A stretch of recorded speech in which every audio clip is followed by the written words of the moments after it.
Hello YouTubers. Well, the other day I came across a box of very old black and white and sepia photographs from many years ago of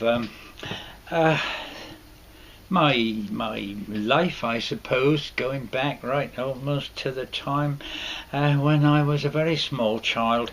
And so I've had an interesting time looking through all those photographs with all the memories that they evoke, some happy, some sad, and have enjoyed looking at them and remembering things. But I came across one photograph which I had never seen before, or I had no memory of, and probably the only one that exists, and it is of this very blurry, out of focus picture of our little dog, who was with us all through my childhood,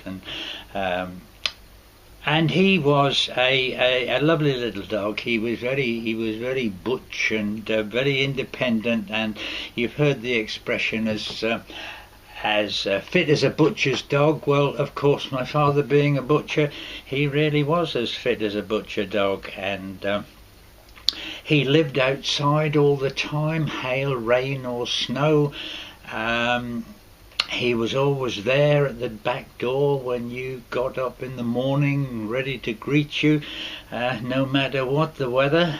And he just led an independent life. I suppose, looking back as an adult, it would perhaps be irresponsible to let a dog roam wherever he wished, not only for his own safety but for the trouble he might cause other people. But we did have the garden was a walled garden, but the wall was so low that he could leap over it like a gazelle, and so he went off to roam whenever he wished, really. But if you went out, if he saw you with your bicycle going out, he would jump the wall and he would follow you wherever you went. If you went to the woods to play, as we often did, or you went to the estate to meet up with your friends, or even further afield to a river where you went to swim, he was always there with you. And he got distracted sometimes if he went off to chase a rabbit, or he got bored, but you'd always find him at home when you got back, and that was the way it was. It was very much like our own life as children, I suppose, in that your parents seldom knew where you were or what you were doing, but they knew you'd be home when you were hungry, and so it was with the little dog who we called Jip. But it was wartime, of course, through a lot of well, most of my young days that I can remember, and I think he had got used to loud noises.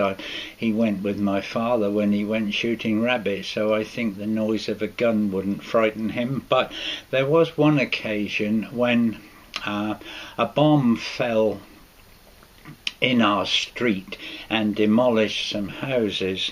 Our own wasn't demolished, but it did lose some tiles and I think some chimney pots or something, and of course it was an horrendous noise. The ground shook like it was, I imagine it does if there's an earthquake, and the noise of falling rubble and things, it was a pretty scary occasion. And when we came out of the shelter, he wasn't there, and so I don't know what we thought, really. Of course, I wondered if he'd been killed, or if he had just been terrified and took flight and had just run away. Anyway, he hadn't, and I did find him. We had a well, sort of like a garage, I suppose, at the side of our house, which was closed off with doors to the street, but the back of it was an open area, and I found him cowering in the corner of this area, and I'd never seen him like that before, so that was rather frightening. He didn't seem to be injured, and I picked him up And I don't think he'd ever been picked up in his life before. I certainly hadn't anyway, and of course he was shivering and trembling, and gradually he calmed down and I put him on the floor again, and whether he suffered any sort of trauma from that sort of experience, who knows, but he seemed to be the same dog afterwards, and all was well. I don't know where we got him.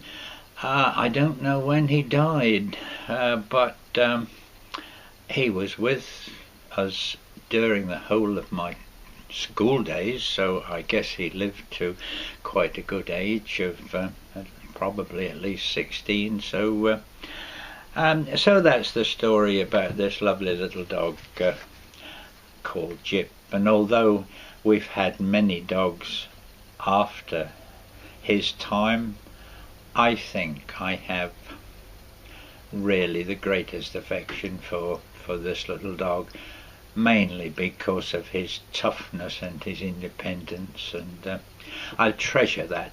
I will treasure that photograph, and it's been interesting to look at my life through some old blurry black and white photographs of years ago. So that's it, and goodbye.